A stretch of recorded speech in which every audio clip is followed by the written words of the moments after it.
Vamos abrir a nossa Bíblia lá em 2 Coríntios capítulo 3, versículo 3.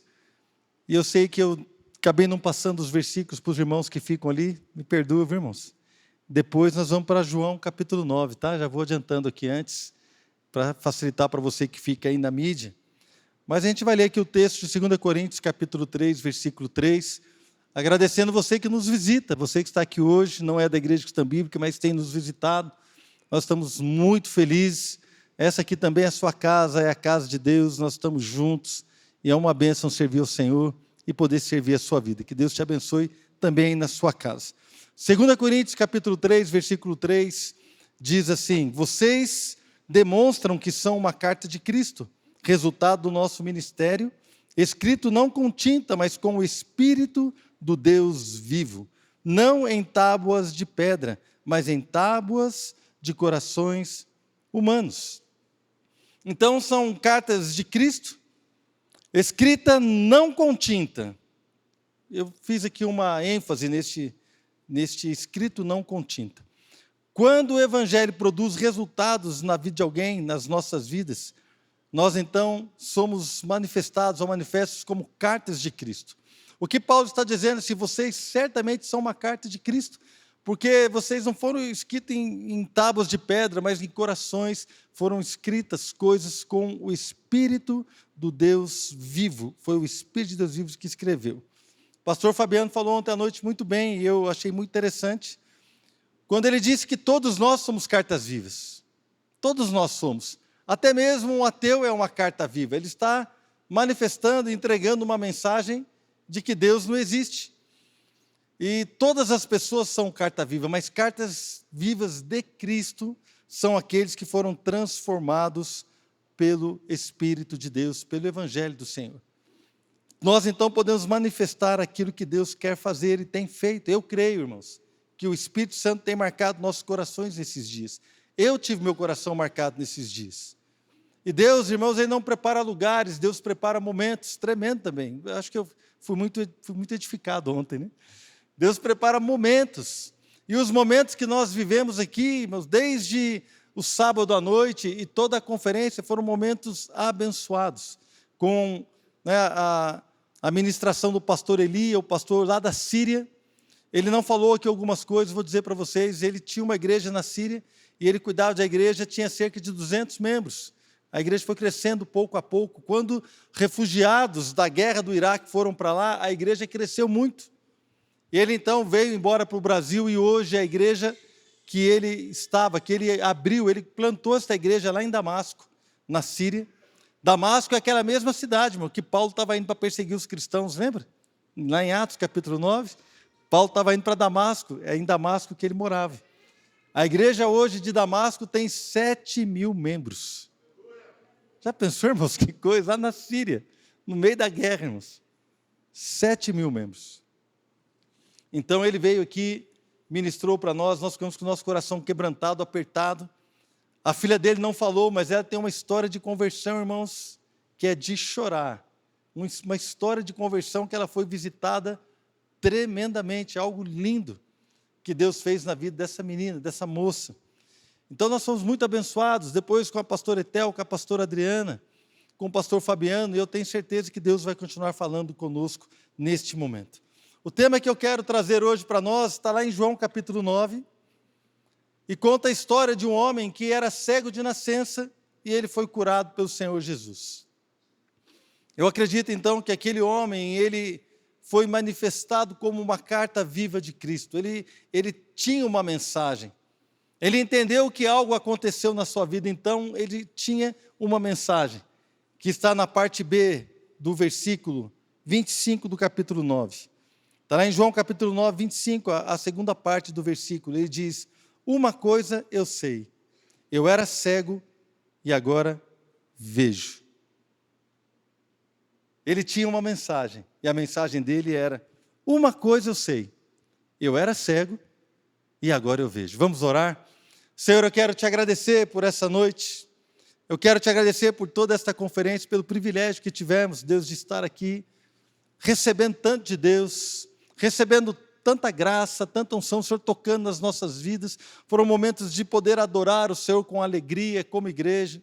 Ó Deus, numa conferência que ficou marcada, porque também lançamos o álbum da igreja. Esse é o nosso Deus, uma declaração maravilhosa de fé, de alegria, de louvor e de adoração diante de Ti. Uma conferência, Deus, que também ficou marcada com a visita do pastor Elia e também com as palavras que temos recebido, mas principalmente a marca que o Senhor está fazendo em alguns corações. Ó Deus, e muitas vezes nós não podemos entender o que está sendo construído agora, vamos entender lá na frente. Ó Pai, nós estamos vivendo, eu vivo já há mais de 30 anos no Evangelho, e hoje eu entendo que muitas coisas foram sedimentando a minha caminhada. Ó Deus, foram como se abrindo uma estrada por onde eu e a Adriana fomos passando como casal, uma estrada por onde depois passaram as nossas filhas, os nossos genros agora e também a nossa neta tem passado, ó Deus, onde homens e mulheres têm estado conosco ali, caminhando juntos, ó Pai, construindo e crendo que o Senhor está à frente, nos ajudando, nos abençoando. Ó Pai, eu clamo que nessa noite o Senhor fale aos nossos corações, que o Senhor ministre as nossas vidas em nome de Jesus. Irmãos, essa história deste homem cego, contada no capítulo 9 de João, é a história de um homem que nasceu cego. Lá em João capítulo 9, versículo 1, vamos começar ali desde o primeiro versículo.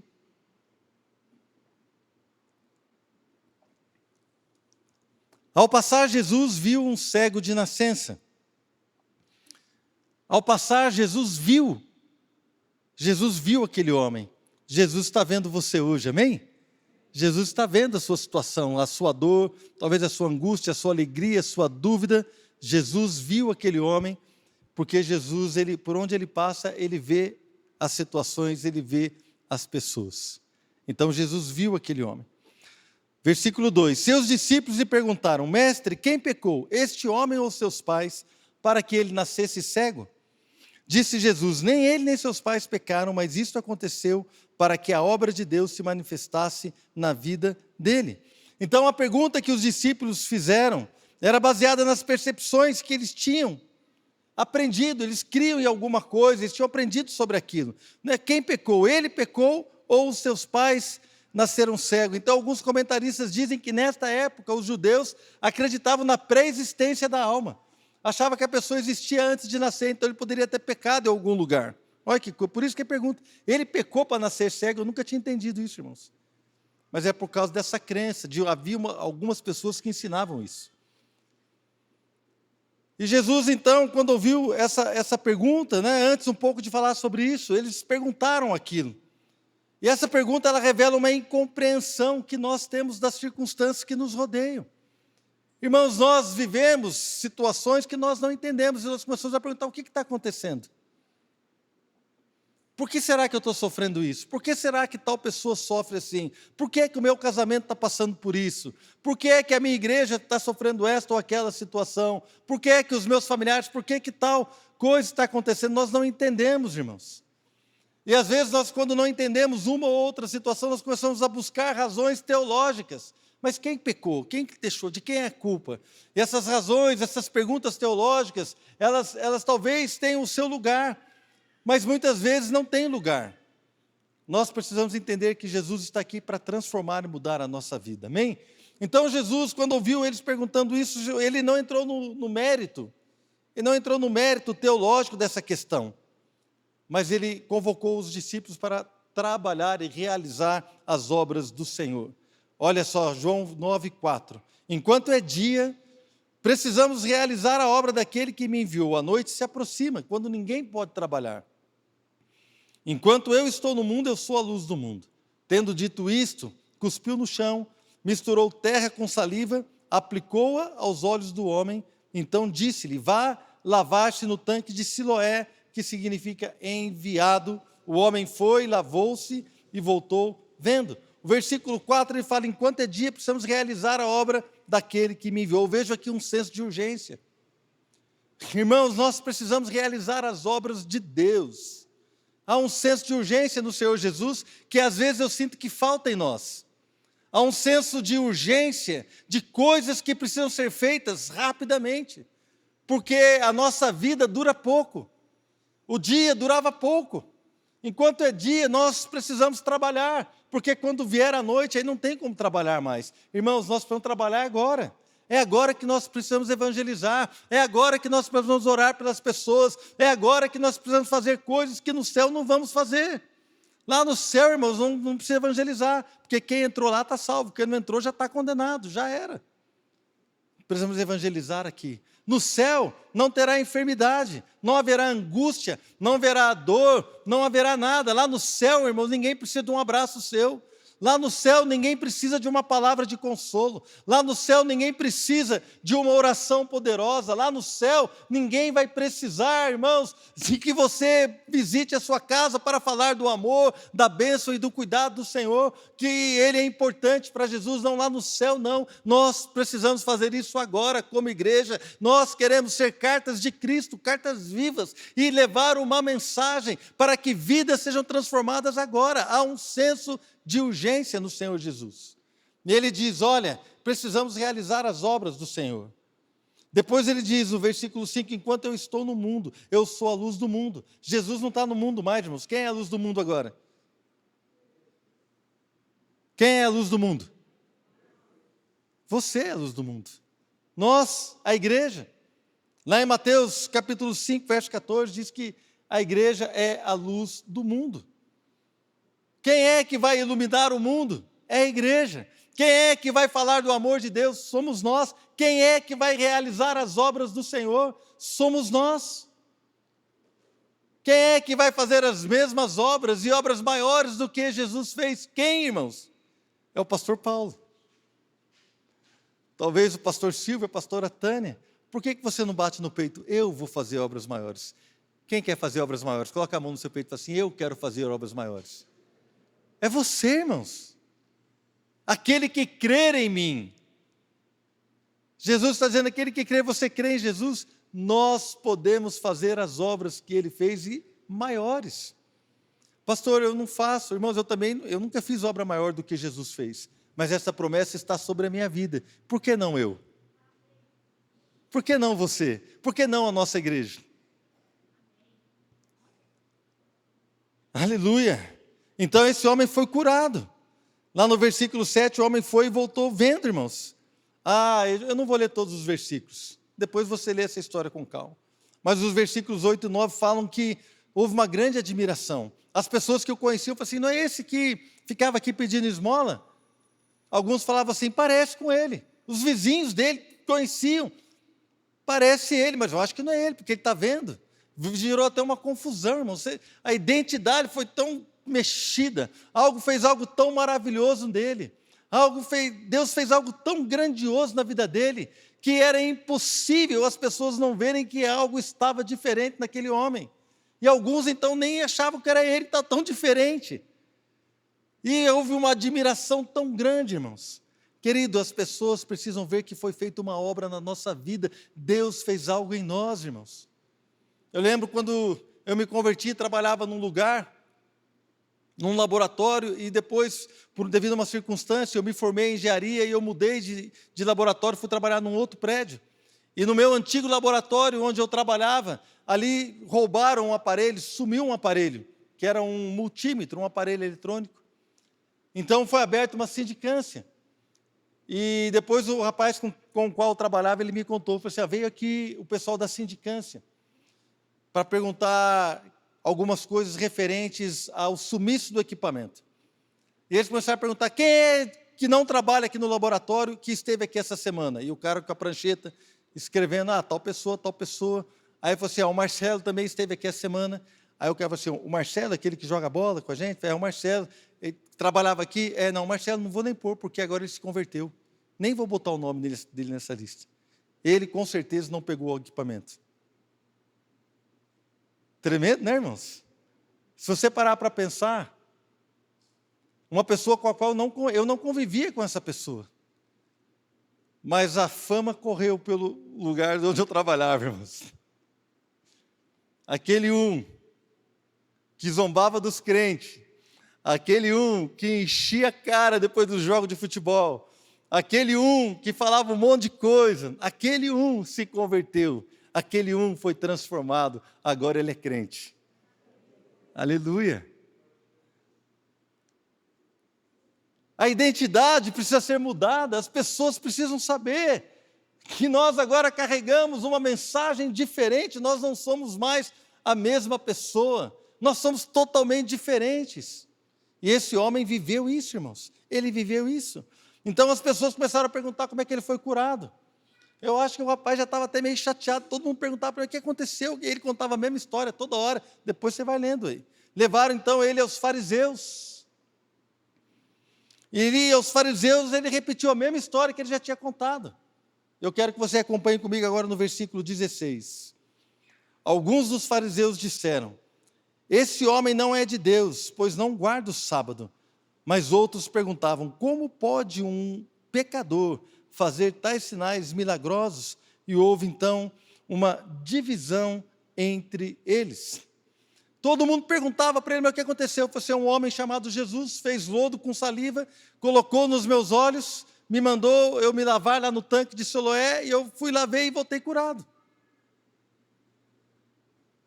Todo mundo perguntava e ele falava a mesma coisa. E aí, quando ele contou isso para os fariseus, virou ali uma confusão, irmãos, houve uma divisão entre eles. Se você for lá para o capítulo 10, versículo 20, não precisa ler, mas lá no capítulo 10, quando Jesus estava dizendo que ele era aquele que estava trazendo a paz, aquele que era o enviado do Pai, ele estava dando testemunho da sua vida, alguns falaram assim: ele enlouqueceu, está endemoniado, ele está doido, por que vocês estão ouvindo ele? E no versículo 21 diz assim: outros diziam: essas palavras não são de endemoniado, pode um demônio abrir os olhos do cego? Ou seja, eles estavam lembrando do que tinha acontecido outro dia. Houve tanta confusão no meio daqueles fariseus por conta de um milagre maravilhoso que Jesus havia feito. Voltando lá para o capítulo 9 de João, versículo 17. Tornaram, pois, a perguntar ao cego: que diz você a respeito dele? Foram os seus olhos que ele abriu. Aí o cego respondeu, o homem respondeu: ele é um profeta. Olha só, irmãos, tenta acompanhar comigo o que está acontecendo. Jesus curou esse homem, que era ele um mendigo, desprezado pela sociedade, as pessoas queriam, simplesmente tinham interesse teológico nele, mas Jesus não demonstrou interesse teológico, Jesus amou aquele homem e Jesus o curou, mudou a história dele. E então começaram a perguntar um monte de coisa, e Jesus curou esse homem num sábado, então houve uma confusão muito grande. Depois levaram ele lá para os fariseus, e os fariseus ali, agora os fariseus perguntam: o que você diz dele? E ele fala: ele é um profeta. Mas logo em seguida, irmãos, eles duvidam, você não precisa ler, eles duvidam do milagre. Quando Jesus fala, quando esse homem fala: olha, ele me curou, abriu os meus olhos, eu acho que ele é um profeta. Então eles duvidaram e não acreditaram que ele tinha sido cego, não acreditaram no milagre, não acreditaram na obra que Deus fez na vida dele. Na verdade, eles estavam perguntando não é para conhecer a verdade, eles não estavam interessados em ter a vida transformada, em conhecer aquilo que Deus queria fazer ou que estava fazendo, não. Eles estavam procurando uma brecha ali para talvez argumentar contra uma coisa, contra outra coisa. Então eles duvidaram e não acreditaram enquanto não chamaram os pais daquele homem. Então, quando chamaram os pais, eles falaram assim: ele é o nosso filho, ele nasceu cego, não sabemos como é que ele está vendo agora. Deram testemunho de que ele realmente era cego de nascença e que Deus havia feito um milagre. Eles estavam procurando ali, irmãos, argumentar com ele. Lá no versículo 24, pela segunda vez chamaram o homem que fora cego e lhe disseram: para a glória de Deus, diga a verdade, sabemos que esse homem é pecador. Irmãos, agora eles já abriram o jogo. Eles falam assim: olha, nós não entendemos o que aconteceu, mas esse homem é um pecador. Olha, então, eles estavam tentando enquadrar aquele homem na religiosidade deles.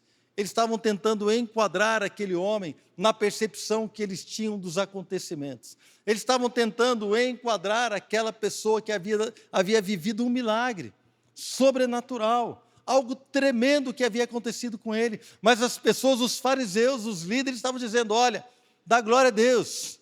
Outras traduções dizem: dá glória a Deus, porque este homem é um pecador. Ele é um pecador. Eles estavam tentando limitar a alegria daquele homem, estavam tentando limitar o entendimento que ele tinha, porque um pouco antes ele disse: não, ele é um profeta, ele me abriu os olhos, não, dá glória a Deus, porque este cara é um pecador. tentando limitar aquilo que Deus estava fazendo na vida dele, tentando conduzi-lo por um caminho limitado da religiosidade, por um caminho onde milagres não podem acontecer, por um caminho onde Jesus não poderia ser o Messias, por um caminho onde as coisas não poderiam ser diferentes, onde Deus não poderia nem curar no sábado, Deus não poderia fazer nada que estivesse fora da caixinha que eles tinham construído para prender o Deus Todo-Poderoso. Deus é inigualável, Deus não pode ser preso na religião, Deus está acima de todas as coisas, Ele sustenta o universo, Ele é Deus e Ele pode fazer o que Ele quiser. Quando nós vemos isso, irmãos, eu vejo, então, aquela ênfase que eles estavam dando, tentando segurar aquele homem. Eles não estavam interessados em ouvir e entender o que estava acontecendo. Eles queriam limitar o testemunho daquele homem, a sua mensagem. Estavam usando argumentos, eu preciso trazer isso para nós, para estes dias que nós vivemos. Eu preciso trazer, aplicar isto para nós que desejamos ser cartas vivas do Senhor. Irmãos, o mundo tenta limitar a nossa fé, que agora nós vivemos já no século 21. Esse negócio, agora a família agora pode ser de qualquer jeito. A família pode ser composta por qualquer jeito, porque na verdade o que importa é o amor. Irmãos, nós estamos no século 21, não podemos ler a Bíblia como se ela fosse a verdade, precisamos atualizar a palavra de Deus para os tempos modernos. Então as pessoas começam a usar argumentos para limitar a nossa fé, para limitar aquilo que eu e você cremos, para limitar a nossa mensagem, o nosso testemunho. Então as pessoas podem até dizer para você, como já falaram para mim, nossa, que bom que você foi curado. Que bom. Eu lembro, a minha sogra, quando nós fomos para o Evangelho, eu e a Adriana, minha sogra, a mulher de Deus, já está na glória, mas no comecinho, irmãos, ela virou para nós e falou assim, eu já tive essa experiência também, isso aí é fogo de palha, daqui a 2 meses, vocês esqueceram esse negócio de Jesus e de Bíblia. Não foi por maldade, mas era a experiência de vida que ela tinha. Não é por maldade que as pessoas às vezes falam assim, olha, não precisa disso tudo. Que bom que Deus, né? É tão bom andar com Jesus, é tão bom você sentir a presença de Deus. Nossa, que legal que você está indo na igreja. A igreja é um bom ambiente, né? As pessoas reduzem a igreja e a nossa vida com Cristo à bondade moral. Agora a pessoa bebia, parou de beber. Agora a pessoa fumava, usava drogas, parou de fumar, usar drogas. Ou talvez o cara batia na mulher e parou de bater na mulher. Aspectos morais da religião, da vida com Cristo, mas a nossa vida com Cristo é muito mais do que moralidade, é muito mais do que parar de beber, é muito mais do que parar de mentir, a nossa vida com Cristo é muito mais do que parar de usar drogas, a nossa vida com o Senhor Jesus é muito mais, querido, do que parar de bater na esposa ou de brigar, é muito mais do que deixar de fazer coisas. A nossa vida com Jesus é uma proposta de vida e vida em abundância, querido, de uma transformação, de uma nova criação de Deus. As coisas velhas passaram, tudo se fez novo. Esta é a mensagem que eu e você carregamos como cartas de Cristo. Não é que eu parei de beber, não é que eu parei de fazer essas coisas, mas é que agora eu começo a fazer coisas que vão glorificar a Deus. Eu vou manifestar as obras do Senhor na minha vida, na minha família. Mas as pessoas dizem, calma, não é tudo isso não. Igreja é bom, mas nem tanto, não vai virar fanático. Você não precisa ficar aí na igreja todo domingo. Quem já ouviu isso aqui? Será que só eu? Você precisa ir na igreja, o carnaval todo dia você tem que ir. Você precisa ir em todas as sessões da conferência, em todas as reuniões, você precisa ir em tudo. Precisa disso? Não, não precisa, irmão. Não precisa. Mas eu quero, por quê? Porque eu amo a Deus. Eu quero mais Jesus. Você precisa estar junto com esse povo? Preciso, porque eles são a minha família. Eu amo estar com a igreja. Os argumentos, irmãos, são assim. Eu já escutei até o seguinte, não sei se você já ouviu isso. Nossa, aquele cara que é legal, ele é crente, mas ele bebe com a gente aqui normalmente, ele conta piada. Nossa, nem é a mesma coisa. Outro dia eu estava conversando com uma irmã que não é da nossa igreja, nem é da nossa cidade. Estava conversando com uma irmã, e essa irmã estava contando para mim, triste. Falou assim, olha, eu fui numa festa dos jovens da minha igreja, que também é outra igreja, em outro lugar. Eu fui numa festa dos jovens da minha igreja, e tinha uma moça lá que depois, no meio da festa, ela veio conversar comigo. Eu falei assim, e o que ela falou? Ela falou assim, eu estava tão preocupada, porque ela não era cristã, ela não era da igreja. Eu estava tão preocupada em vir para essa festa que só tinha crente. Estava tão preocupada. Não, mas agora eu estou tranquila, porque o pessoal está vestido como eu, o pessoal bebe como eu, o pessoal fala dos filmes, das músicas, e fala como eu. Eles frequentam os lugares que eu frequento, eu estou me sentindo muito bem aqui, muito à vontade. Por quê? Porque essa festa é legal. Irmãos, nós somos a igreja não é igual ao mundo. A igreja não é igual ao mundo. A igreja não deveria ser igual ao mundo. Uma festa de crente devia ser igual aquela música, né, irmão, da festa de crente.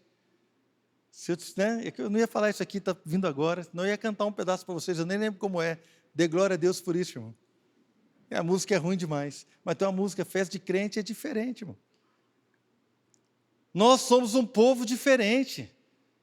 Não adianta, irmãos. O que atrai as pessoas que desejam a Deus é a mensagem que nós carregamos, uma mensagem de uma vida diferente. Se for para ser igual, não tem sentido. Vou ficar no mundo mesmo, por que o cara vai largar o mundo? Não vai, é igual. Mas qual foi a resposta do homem, no versículo 25? Falaram para ele assim, olha, argumentando, estavam ali já perturbando ele, irmãos. Toda hora falando assim, olha, mas o que ele fez? O que ele fez? Chamaram ele de novo, como é que foi que ele te curou? E ele perdeu a paciência. E fala assim, olha, dá glória a Deus porque esse homem é pecador. No versículo então 25 ele fala, ele respondeu, não sei se ele é pecador ou não. Uma coisa eu sei, eu era cego e agora vejo. Uma coisa eu sei, eu quero perguntar para você, o que é que você sabe acerca da sua conversão? Se você sabe só uma coisa acerca da sua vida, se você dissesse hoje para alguém, eu só sei uma coisa, Jesus mudou a história da minha vida, eu só sei uma coisa, Ele mudou algo aqui dentro, eu não sei te explicar, eu não sei te dizer o que é, mas eu só sei uma coisa, Ele mudou a minha vida. Ele mudou, Jesus mudou a minha vida. Esta é a mensagem de alguém que é carta viva de Cristo. E os fariseus insistiram, irmãos, versículo 26. Então lhe perguntaram, o que fez ele a você? Como abriu os seus olhos? Irmão, até eu já estou ficando chateado. Toda hora os caras perguntam a mesma coisa. Sabe o que eles estavam querendo? Eles estavam querendo achar um argumento. Eles não estavam interessados em saber, mas eles estavam querendo prender aquele homem. Então ele respondeu, eu já disse a vocês. Eu já disse e vocês não me deram ouvidos. Por que querem ouvir outra vez? Acaso vocês também querem ser discípulos dele? Aí o cara chutou o balde, né, irmãos? Com os fariseus. Vocês querem ser discípulo dele também? Misericórdia. Então eles o insultaram e disseram, discípulo dele é você. Nós somos discípulos de Moisés. Sabemos que Deus falou a Moisés, mas quanto a esse, nem sabemos de onde vem. E o homem respondeu, ora, isso é extraordinário. Vocês não sabem de onde ele vem, contudo ele me abriu os olhos. Sabemos que Deus não ouve pecadores, mas ouve o homem que o teme e pratica a sua vontade. Ninguém jamais ouviu que os olhos de um cego de nascença tivessem sido abertos. Se esse homem não fosse de Deus, não poderia fazer coisa alguma. Diante disso, eles responderam, você nasceu cheio de pecado. Como tem a ousadia de nos ensinar? E o expulsaram. Irmãos, tenta entrar na história. Tenta fazer de conta que você está sentado ali ouvindo essa conversa toda. O cara falou o óbvio. Ele falou o que ele aprendeu dos fariseus. Olha, Deus não ouve pecadores. Ele aprendeu isso dos próprios fariseus. E agora ele estava lançando, falou assim, irmãos, Deus não ouve pecadores. Nunca se ouviu falar de um homem que tem aberto os olhos de um cego de nascença. E ele fez isso, ele é um profeta. Ele curou a minha vida, ele mudou a minha vida. Mas vocês estão aí preocupados se ele podia ter curado no sábado ou não, se ele podia ter feito assim ou daquele jeito, vocês estão querendo encaixotar. Mas, irmãos, assim tem pessoas que nunca vão entender. Mas o que nós precisamos saber é que eu e você temos uma mensagem. Algumas pessoas vão ouvir. Outras pessoas não vão ouvir. Mas o que eu quero instigar você nessa noite, o que eu quero que você guarde no seu coração, é que não importa o que aconteça, não importa o que digam, não importa o que seja falado, não importa o argumento que seja usado contra nós e contra a nossa fé, nós temos uma mensagem. Uma coisa eu sei, eu estava cego e hoje eu vejo. Não importa, irmãos. Mas você vai fazer isso? Vou. Mas você não vai fazer aquilo? Não. Mas você precisa fazer assim? Não preciso, mas vou fazer. Mas por que você é assim? Porque Jesus mudou a minha vida, irmãos. Eu só tenho uma mensagem. Eu só tenho uma história. Eu só tenho uma história. E eu fiquei muito sem graça quando a Adriana falou aqui, a hora que ela estava falando sobre a pessoa que iria pregar nessa noite, e dizendo assim, desde o dia em que Jesus alcançou o coração dele, desde aquele dia, ele tem clamado, tem lutado para manifestar a graça e a glória de Deus. E é verdade, ela me conhece, irmãos. Essa mulher dorme junto comigo todo dia. Nós estamos juntos o tempo todo. Ela conhece os meus erros, que não são poucos. Ela conhece os meus fracassos, ela conhece tudo sobre mim. Mas algo que marcou o meu coração nessa noite, que ela vê em mim alguém que deseja servir a Deus com fidelidade. E eu posso olhar aqui, irmãos, eu estou olhando, vejo pessoas que desejam servir a Deus com fidelidade. E nós não podemos ter mensagem dupla. Eu e você só podemos ter uma mensagem, se queremos ser a carta de Cristo. Agora, lá em João capítulo 9, 39, Jesus, então, depois encontrou aquele homem, e conversando com aquele homem, falou assim, eu soube que expulsaram você ali da sinagoga, é verdade, você crê no Filho do Homem? Quem é o Filho do Homem? Ele falou assim, sou eu que falo com você. Jesus se manifestou aquele homem como o Messias, o Filho do Homem. Então, diz a Bíblia que aquele homem o adorou, e Jesus fala o seguinte, eu vim a este mundo para julgamento, a fim de que os cegos vejam e os que veem se tornem cegos. Alguns fariseus que estavam com ele ouviram-no dizer isso e perguntaram, acaso nós também somos cegos? Disse Jesus, se vocês fossem cegos, não seriam culpados de pecado. Mas agora que dizem que podem ver, a culpa de vocês permanece. Então Jesus aqui faz uma divisão daquele que crê e daquele que não crê. Crer em Jesus é ter os olhos abertos. Não crer em Jesus, por mais que você tenha teologia, que você saiba um monte de coisa, filosofia e um monte de princípios, se você não crê em Jesus, você é cego, porque você anda sem ver a salvação de Deus em Cristo Jesus. Ver a Jesus é ser curado de cegueira. Se fosse a minha esposa que estivesse pregando e dizia assim, irmãos, tudo é espiritual, e aquela passagem ali da cura do cego tem uma mensagem espiritual. Sabe qual é a mensagem espiritual? Que Jesus ainda cura cegueira hoje. Cura cegos de verdade, mas também cura cegos espirituais. Aqueles que não conseguem ver. Aqueles que não conseguem enxergar que Ele é a salvação de Deus. Que Ele é o Filho de Deus que tira o pecado do mundo. Pessoas que não conseguem enxergar.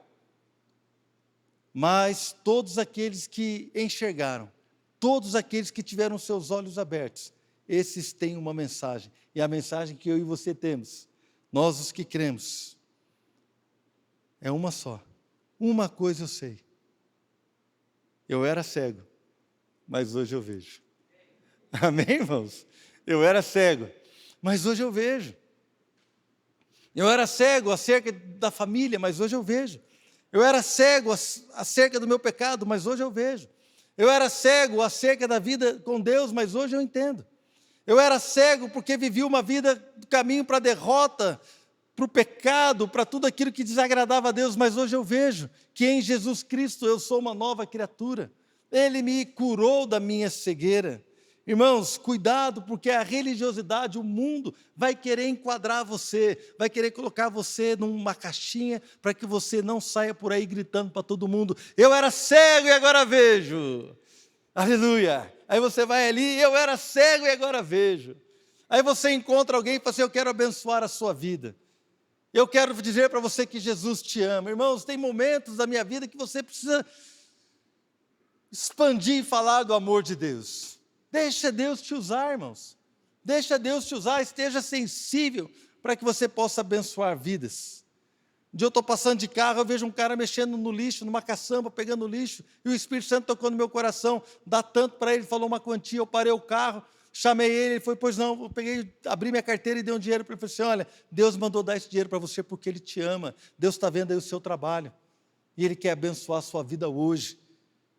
Amém, irmãos? Esteja sensível, olhe as pessoas ao seu redor, fale do amor de Deus. Irmão, dá uma gorjeta para o cara do iFood que vai entregar um negócio para você lá, para o entregador, dá uma gorjeta, sinta se é de Deus, mas não dá só dinheiro não, dá uma palavra. Às vezes você não dá dinheiro, eu também às vezes não dou dinheiro, irmãos, às vezes não dá para dar o dinheiro, mas eu dou uma palavra, assim: olha, eu quero dizer para você, olha, eu admiro você estar trabalhando aqui nesse horário, 10 horas da noite, 10 e meia da noite, com chuva, é aquele dia que chove, que todo mundo pede pizza, né, irmãos? Frio e chuva, todo mundo, ninguém quer sair de casa, pede, o cara está lá, guerreiro, irmão. O cara chega na porta da sua casa, de moto, com capa de chuva, cansado, e está ali entregando uma pizza para você, porque ele precisa levar o sustento para a sua casa, para a sua família. E eu falo para eles, eu falo assim: você é um guerreiro, Deus abençoa aquele que trabalha. Eu quero liberar uma palavra sobre a sua vida, que a sua vida seja próspera, que a sua família seja suprida, que você possa conhecer o amor de Deus. Por que não, irmãos? Eu e você somos uma carta viva, uma carta de Cristo. Saia por aí entregando essa mensagem. Saia por aí, porque a religiosidade vai falar para você: não faz isso não, a pessoa não vai aceitar. Irmãos, eu já falei tanta coisa para tanta gente, tem gente que até chorou, irmão, se agradou, ficou feliz. Eu e Adriana, quantas vezes tivemos tantas experiências boas de ir na rua, no supermercado, em tantos lugares, irmãos, em restaurante, a pessoa que vem atender a gente dá uma palavra de Deus. Na estrada, irmão, outro dia paramos na estrada, ficamos quase 2 horas parados na estrada, eu desci do meu carro, comecei a falar com todos os caminhoneiros lá, irmão, falando do amor de Jesus. Podia ficar lá reclamando: nossa, parou a estrada, está com esse calor aqui. Eu falei assim: não, eu estava cheio de espírito aquele dia. Eu falei assim: eu vou aproveitar para evangelizar esses caminhoneiros aí, falar do amor de Deus. Por que não? Nós temos uma mensagem, e essa mensagem não pode ficar encaixotada na religiosidade, no medo. Tem gente que vai virar a cara para você, irmãos, o problema dele, viraram a cara para Jesus: quem sou eu? Rejeitaram a Jesus: quem sou eu? Zombaram de Jesus, pode zombar de mim à vontade, mas ouviram a Jesus, também vão me ouvir. Ouviram o Senhor Jesus, também vão te ouvir. Amém? Aleluia! Então, irmãos, o mundo vai querer também nos enquadrar, a sociedade vai querer dizer: não, a igreja fica aí no cantinho dela, fica aí no seu cantinho, não mistura as coisas. Não, querido, nós vamos em qualquer lugar, nós vamos entrar em qualquer lugar, vamos falar do amor de Deus em qualquer lugar, vamos falar da nossa fé em qualquer lugar, seja na escola, no trabalho, na política, não importa, nós temos uma mensagem, somos uma carta viva de Cristo, e nós vamos proclamar aquilo que Ele tem ministrado aos nossos corações. Haverá muita confusão nas pessoas, irmãos. Isso aqui é de Deus, isso não é. Isso aqui não é a nossa religião, o que você está falando não tem a ver com a minha religião, então eu não quero saber, não precisa mudar, você não precisa abandonar a prática, você não precisa fazer nada. Muitas vozes, muita confusão, mas os que são carta de Cristo têm uma só mensagem. Só uma mensagem: eu era cego e agora vejo. Eu era cego e agora eu vejo. Esse homem, irmãos, ele entendeu o que Jesus fez na vida dele. Eu quero perguntar para você: você tem entendido o que Jesus fez na sua vida?